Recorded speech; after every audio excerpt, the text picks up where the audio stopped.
1 de Pedro, capítulo 1, versículo 15. Mas, como é santo aquele que vos chamou, sede vós também santos em toda a vossa maneira de viver. Amém? Quem te chama, ele é santo. Chama para quê, gente? Deus te chama para ser filho. Deus te chama das trevas para a luz. E não tem jeito, irmãos, de você ser chamado por Deus e continuar sendo a mesma pessoa. Quando alguém é chamado pelo Senhor, quando alguém tem um encontro com o Senhor, a vida dele é transformada. E aí Pedro nos ensina algo muito profundo aqui. Ele fala assim: olha, aquele que vos chamou é santo. Mas alguns têm um pensamento meio estranho de santidade. Eu consegui pegar duas gerações diferentes. Então eu peguei a igreja pentecostal e peguei a transição da igreja pentecostal para a igreja neopentecostal. Então a igreja pentecostal era uma coisa, agora nossas igrejas são neopentecostais. Mas só que eu vou ser bem honesto com os irmãos, era muito rígido. Por exemplo, a nossa igreja, que era pentecostal, a nossa igreja tem mais de 40 anos, as mulheres, quando vinham para a igreja, todas elas eram igual a pastora. Saia. Podia usar até fora alguma coisa, mas naquela época todas as irmãs usavam saia na igreja do Senhor. E se viesse com uma saia meio apertada, marcando, a pastora chamava no cantinho e ensinava assim: filhinha, tem uma coisa chamada cinta. Você põe, esconde tudo bonitinho, porque aqui você não está para se aparecer, aqui quem tem que aparecer é ele. Era assim. Então havia nessa igreja pentecostal de antigamente um pensamento que santidade era muito do exterior. Então havia uma doutrina do homem, não bíblica, mas do homem, em cima de questões estéticas, comprimento de cabelo, barba, bigode, tinha cada coisa aqui, né? Mas tinha coisa boa, irmãos, porque o povo era um povo submisso, o povo obedecia, o pastor falava, o povo obedecia, o povo tinha temor, o povo tinha respeito. E sabe o que acontecia com a igreja? Pegava fogo em todo mundo, todas as crianças eram batizadas com o Espírito Santo, todo mundo era renovado, era cheio, não por causa da estética, mas por causa da obediência. Vou dizer de novo, não era saia, não era barba ou cabelo. Se fosse pastor naquela época, eu não ia nem ter barba. Naquela época meu pai usava terno, não era costume. Alguns irmãos que nunca usou. O que é o terno? O terno são 3 peças: é o coletinho, a gravata e o blazer. O costume é o que nós usamos hoje, que é o blazer e a calça. Naquela época era terno. Eu lembro que meu pai me levava com ele no alfaiate. Ei, terno laranja. Laranja não tinha não, mas roxo tinha. Roxo, branco. Meu pai tinha terno branco, homem do sapato branco. Era muito bacana, era muito legal. E irmãos, era muito bom. Porém, havia uma falta de equilíbrio em algumas coisas. Aí nós saímos dessa transição de igreja pentecostal para neopentecostal. Então começou a vir uma outra geração, com mais informação, com mais entendimento bíblico, com mais informações a respeito de grego, hebraico, porque na época eu não tinha acesso. Quem ia para Israel eram grandes pastores, gente rica. Quem pegava, vocês devem se lembrar disso, eu não sou muito jovem, mas quem pegava avião era gente rica. Pobre, você tem uma ideia, fui montar no avião aí tem poucos anos atrás, só andar de jegue. Pastor Almir veio de jegue, do Ceará para cá, 30 dias de viagem, comendo farinha, irmãos. Quer agradar ele? Faz um bolo de fubá, uma farinha. Não faz isso não. Se for na tua casa, faz um lanche completo. Pode comprar uns 8 pães, viu? Só para ele. Então, estou brincando. Mas eu entendo, irmãos, que quando você é santo por dentro, pensamentos, palavras, há um reflexo por fora. Há um reflexo. E é isso que Deus quer fazer. A questão não é fora. Mas só que estão pregando agora que fora pode ser de qualquer jeito, e não pode. Porque nós somos o reflexo. A palavra diz: eu quero que vocês sejam parecidos com quem? Com quem te chamou. Quem que te chamou? Quem que te chamou? Diga Jesus. Diga de novo, Jesus. Então Pedro está falando: mas como é santo aquele que vos chamou, sede vocês também parecido com ele. Então santidade não tem a ver com roupa, santidade não tem a ver com cabelo, não tem a ver com sapato. Tem tênis aqui hoje, coisa boa estar de tênis. Precisa de blazer, terno. Não é isso, não é o blazer, não é o terno, não é isso. Porque tem gente que usa isso como símbolo de santidade e se torna um fariseu de quem não usa. Então não é fora, é dentro. É quando você chega agora no Natal, na sua família, fim de ano, enquanto seus amigos, sua família, todo mundo enche a cara, está bêbado. Você, antes de todo mundo fazer tudo isso, você para, fala daquele que te chamou. Gente, agora esse Natal vai ser um pouco diferente. Posso falar 5 minutos? Aí com autoridade, todo mundo já esperando para encher a cara, que eles não sabem o que é Natal. Você sabe. Natal é o nascimento. Aí você vai lá e fala: olha gente, vocês falam muito sobre o nascimento de Jesus, fazem presépio, falam de Jesus, fazem ave de Natal, fazem tanta coisa.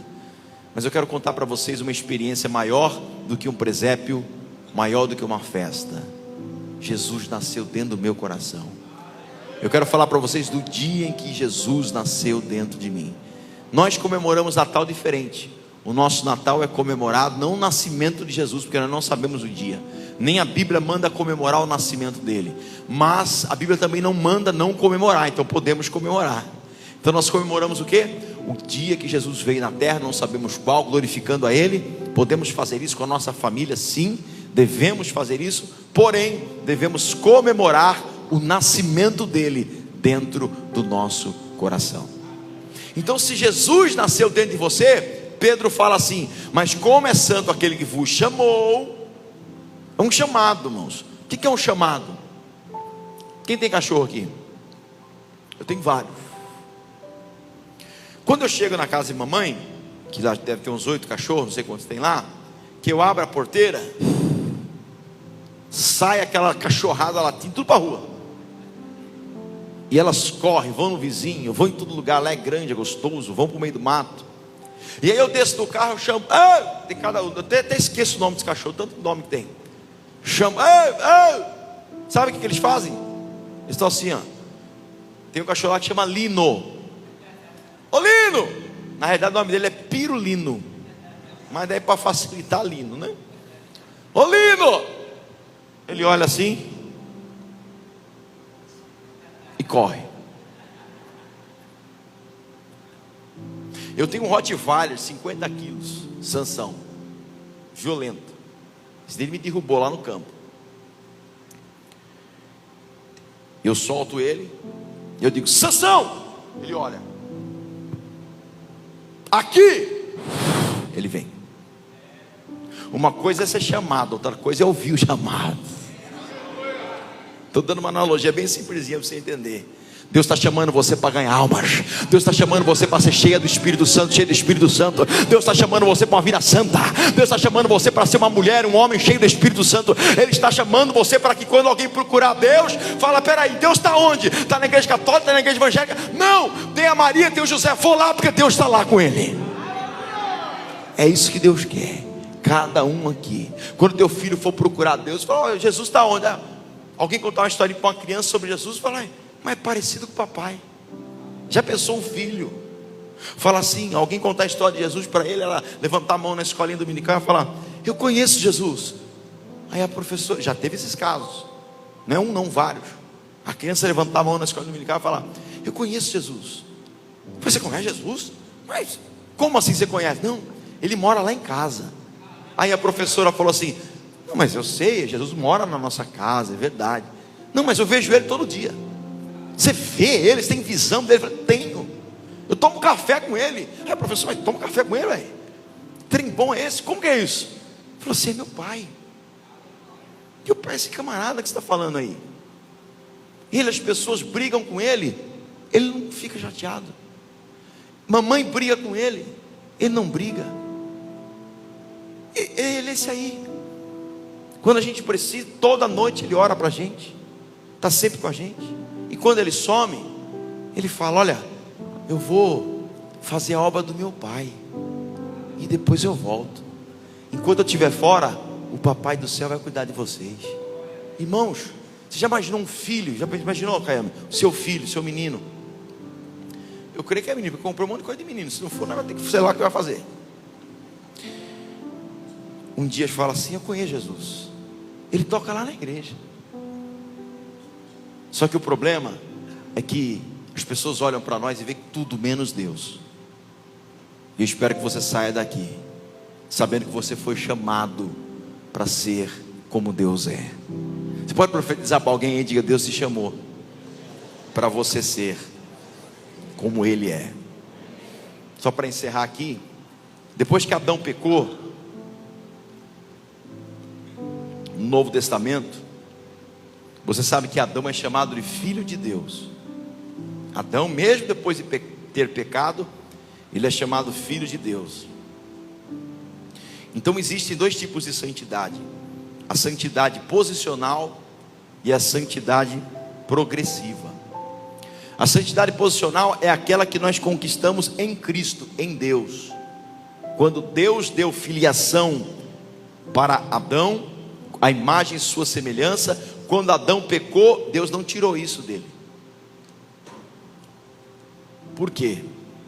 Porque quando nós alcançamos uma posição em Deus, não importa o que a gente faz, essa posição nós precisamos entender bem claro como ela funciona. Aí está a posição, a santidade posicional e a santidade progressiva, que é essa santidade aqui. Aquele que é santo vos chamou para que vocês também sejam santos em toda maneira de viver. Então o que é uma santidade progressiva? Assim, você vai crescendo na fé, no conhecimento, no perdão, na purificação, na palavra. Então é como você estivesse sentado numa água rasa, no mar ou no rio, e você vai aprofundando cada vez mais. Quanto mais aquela água está mais profunda em você, mais limpo você fica, mais santo você fica, mais próximo de Deus você fica. Quando você aceita Jesus, você recebe então uma santidade posicional, ou seja, Ele te dá uma posição como filho, como deu para Adão. Só que a santidade progressiva, ou seja, eu oro, eu me santifico, eu ponho uma roupa adequada, eu jejuo. Isso não muda a tua posição em Deus, não melhora o seu posicionamento. Não, eu oro mais, então estou num patamar acima dos outros. Não está. Você vai estar no mesmo patamar de quem não ora. Você vai estar no mesmo patamar de quem não faz nada, porque Cristo fez tudo por nós. Porém, quando você conquista uma posição, ou você vai para o topo, existe um segredo, irmãos. Não é chegar lá, é se manter lá. Vou dizer de novo, não é chegar lá, é se manter. Eu já batizei milhares de pessoas, já orei por milhares de pessoas. Muita gente chegou, mas a maioria, não é pouco não, a maioria desistiu. A maioria deu as costas e o chamado ficou para trás. E sabe o que aconteceu? Quando você jejua, ora, a posição em Deus não muda. A questão não é a posição em Deus conquistada por Cristo. Nós não conquistamos a salvação é conquistada pelo Senhor. Só que a santidade te mantém nesta posição.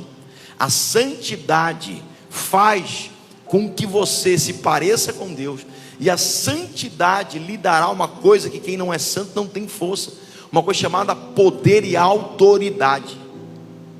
Você já viu alguém que está em pecado, veio endemoniado e fala, deixa que eu ajudo aí, pastor? Já viu? Não tem como. Se ele pode ser até filho de Deus, mas se naquele momento ele está vivendo um momento caído, ele vai se afastar. Porque daí ele começa a perder o que? A autoridade. Quando Adão pecou, ele não morreu, mas Deus o separou. Ele perdeu os privilégios da presença contínua de Deus. Se você perder a presença de Deus, seus filhos poderão ser tristes, você será angustiado. Imagine você conversar todo dia com Deus, e de repente Deus não fala mais com você. Eu acho que a pior coisa que Deus pode fazer na vida de um homem é apenas ficar em silêncio. Nós precisamos ouvir a voz de Deus.